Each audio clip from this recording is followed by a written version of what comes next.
Good morning to you, Tony. Morning, Julia. Another day, another migration story. Tony, it doesn't change, does it? Absolutely, Julia. Well, we are coming up to another landmark now. We're going to the courts again. We're in the Supreme Court now, Julia, next month, where the learned judges will consider once again the Rwanda policy.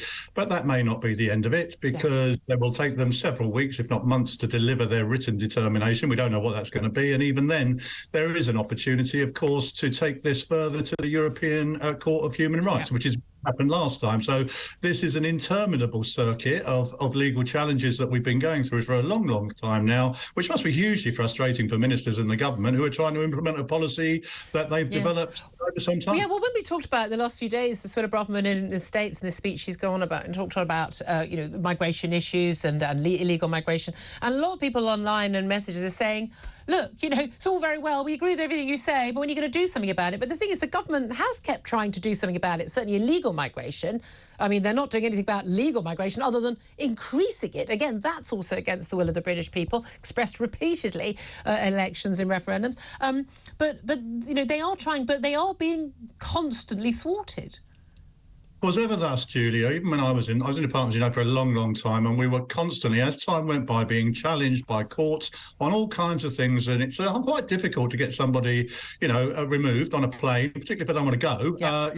It's really difficult. But then you've got the phone ringing every 5 minutes with some other reason as to why this person can't go. Their right to privacy and a family life. Well, whatever it may be. But, I mean, to be fair to this government, they passed two pieces of legislation in their term, National Borders Act and now the Illegal Migration Act, both of which say quite clearly, passed by Parliament, by statute, to say if you've come from France, where there's no war going on, there's no peer persecution in Europe, then you can't enter our asylum system. That is the will of Parliament, but it's not necessarily compatible with interpretations of international law. But a lot of that is down to interpretations, though, because actually the law is being interpreted differently. I'll tell you something we and I have discussed before, and I want you to put papers again and again. I have guests very much more sort of liberal on these issues. Well, I say liberal, I think, frankly, mad on these issues, saying, let's just let everyone who wants to come to this country, and thinking they genuinely are fleeing persecution in checks notes northern France. The thing that when these asylum claims are processed, the vast majority are granted asylum and they are legitimate. Now, that's not true, is it? Well, I mean, there's lies, damn lies and statistics. It depends how you construct these things, Julia. The difficulty if you work in the Home Office, and they're not allowed to talk to you, of course, about what's going on there. The difficulty is finding the conclusion point, because the case can only be concluded if it's granted or removed. If someone's refused, and lots of people have been refused, I think about 40,000 people have been told you can't stay in this country. The decision is no, but they're still not gone back. And that's for a whole host of reasons, Julia. They might have disappeared in the community. Yeah. They failed to comply with the documentation process, a lot of them. We have to get passports these days to send them back, and they will prevaricate, say, I'm not from that country, that's not my name. How do you get a country to issue a passport to someone who's denying that they are?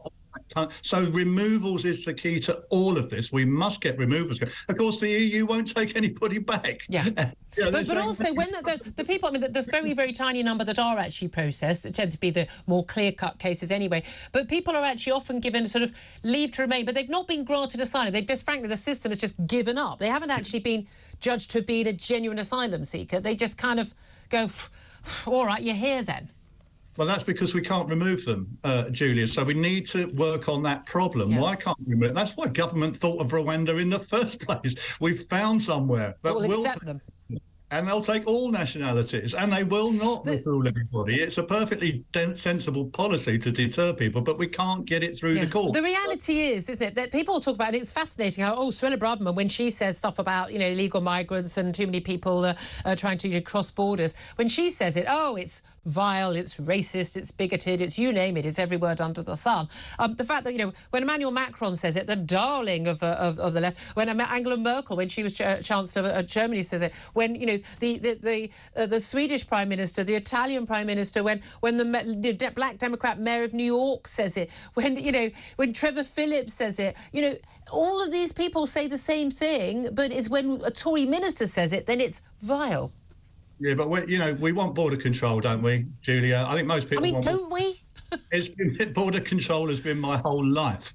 And I can tell you, border control includes removals. And these people need to be challenged on what are you going to do about removing those that have no right to stay in this country, and that gets lost in the debate then about, well, we need safe routes, we need to take more and more. You have to focus on removals. Well, are you hopeful? There's a meeting of European leaders next week, and Rishi Sunak has said he wants the European Political Community Summit, so that includes the EU and countries like Britain, as in, you know, we're not part of the EU, we're still part of Europe, to sort of focus on illegal migration, and then a bit of a row with Spain over it. But we know that many other countries, this is a huge issue and could bring a number of governments down.